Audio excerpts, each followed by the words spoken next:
बहुत समय पहले की बात है। एक घने जंगल में बहुत सारे जानवर मिलजुल कर रहते थे।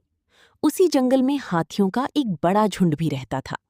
उस झुंड का राजा एक विशाल और शक्तिशाली हाथी था। सभी जानवर उससे डरते थे, क्योंकि उसके एक कदम से पेड़ तक हिल जाते थे। एक साल जंगल में भयंकर सूखा पड़ा। नदियां, तालाब और झरने सूख गए। सभी जानवर पानी के लिए परेशान होने लगे। हाथियों का झुंड कई दिनों तक पानी खोजता रहा, लेकिन उन्हें कहीं पानी नहीं मिला।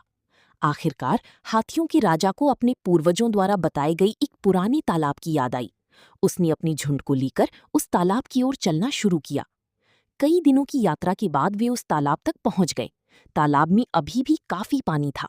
हाथी खुशी से चिल्लाने लगे और पानी पीने के लिए दौड़ पड़े। लेकिन उसी तालाब के किनारे बहुत सारे खरगोश अपने बिलों में रहते थे।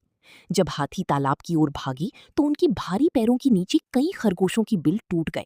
कुछ छोटे खरगोश घायल हो गए और कई डर की मारी जंगल की ओर भाग गए। खरगोशों के राजा को बहुत चिंता हुई। उसने सोचा, अगर हाथी रोज यहाँ आएंगी तो हमारा पूरा परिवार नष्ट हो जाएगा। सभी खरगोश इकट्ठा हुए और उपाय सोचने लगे।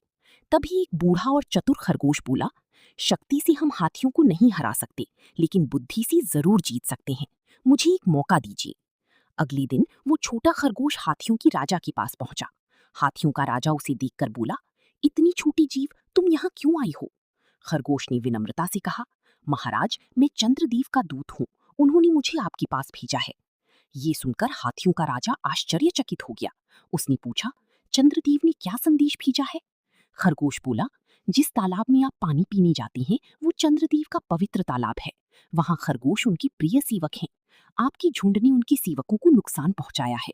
चंद्रदेव आपसे बहुत नाराज हैं। हाथियों का राजा डर गया।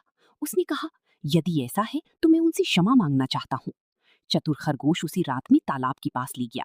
उस रात पूर्णिमा थी और चांद का प्रतिबिंब तालाब के पानी में साफ दिखाई दे रहा था। खरगोश ने धीरे से कहा, देखिए महाराज, चंद्रदेव स्वयं तालाब में विराजमान है। हाथियों की राजा ने पानी में चांद का प्रतिबिंब देखा और सचमुच उसी चंद्रदेव समझ बैठा। वो तुरंत झुक गया और बोला, हे चंद्रदेव, हमें क्षमा करें। हम आज के बाद कभी इस तालाब के पास नहीं आएंगे। इसके बाद हाथियों का झुंड वहां से चला गया और फिर कभी उस तालाब के पास नहीं आया। खरगोश खुशी खुशी अपनी बिलों में रहने लगे।